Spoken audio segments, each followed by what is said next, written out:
Assalamualaikum warahmatullahi wabarakatuh. Perkenalkan, nama saya Hadia Febri Harisma dengan NIM C1C02212. Di sini saya akan mempresentasikan tugas akuntansi syariah dengan judul Akad Mudharabah dengan dosen pengampu Bapak Dr. Wirmi Eka Putra, SEMSI CQQNR CSRS. Baiklah, langsung saja masuk materi yang pertama, yaitu pengertian mudharabah. Menurut istilah, mudharabah atau qirat dikemukakan oleh para ulama sebagai berikut. Menurut para kufaha, mudharabah ialah akad antara dua pihak orang saling menanggung. Salah satu pihak menyerahkan hartanya kepada pihak lain untuk diperdagangkan dengan bagian yang telah ditentukan dari keuntungan seperti setengah atau sepertiga dengan syarat-syarat yang telah ditentukan.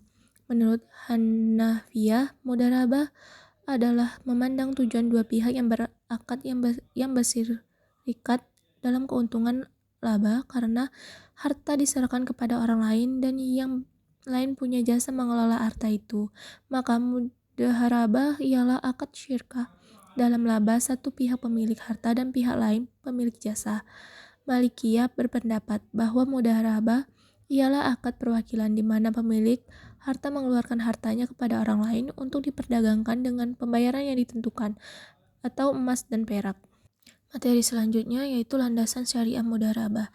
Landasan hukum mengenai keberadaan akad mudharabah sebagai salah satu produk perbankan syariah terdapat dalam Undang-Undang Nomor 10 Tahun 1998 tentang perubahan atas Undang-Undang Nomor 7 Tahun 1992 tentang perbankan, yakni ada ketentuan pasal 1 ayat 13 yang mendefinisikan mengenai prinsip syariah di mana mudharabah secara eksplisit merupakan salah satu akad yang dipakai dalam produk pembiayaan perbankan syariah.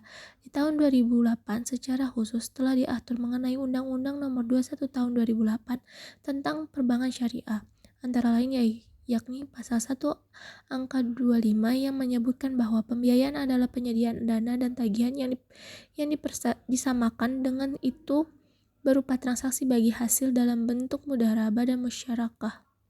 Materi selanjutnya, jenis-jenis mudharabah. Secara umum, mudharabah terbagi menjadi dua jenis, yaitu mudharabah mutlak dan mudharabah muqayyadah.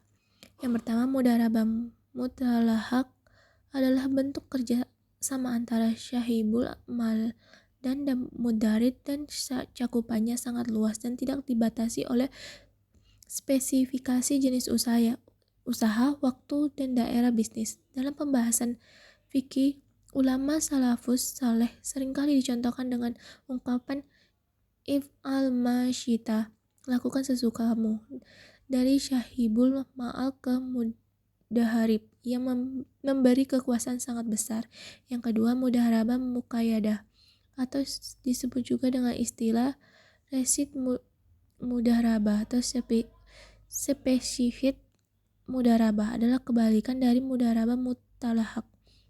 Si mudharib dibatasi dengan batasan jenis usaha, waktu, dan atau tempat. Yang selanjutnya, mekanisme bagi hasil dalam mudharabah. Yang pertama yaitu ada revenue sharing.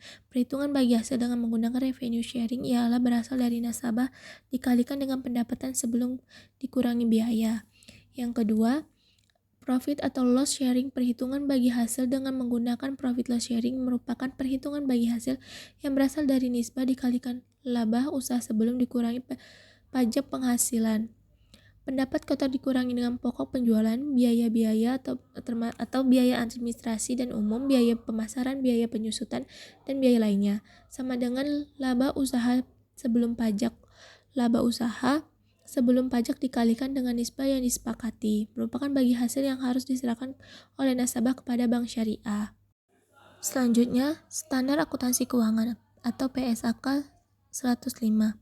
Dana mudharabah yang disalurkan oleh pemilik dana diakui sebagai investasi mudharabah pada saat pembayaran kas atau penyerahan aset non-kas kepada pengelola dana.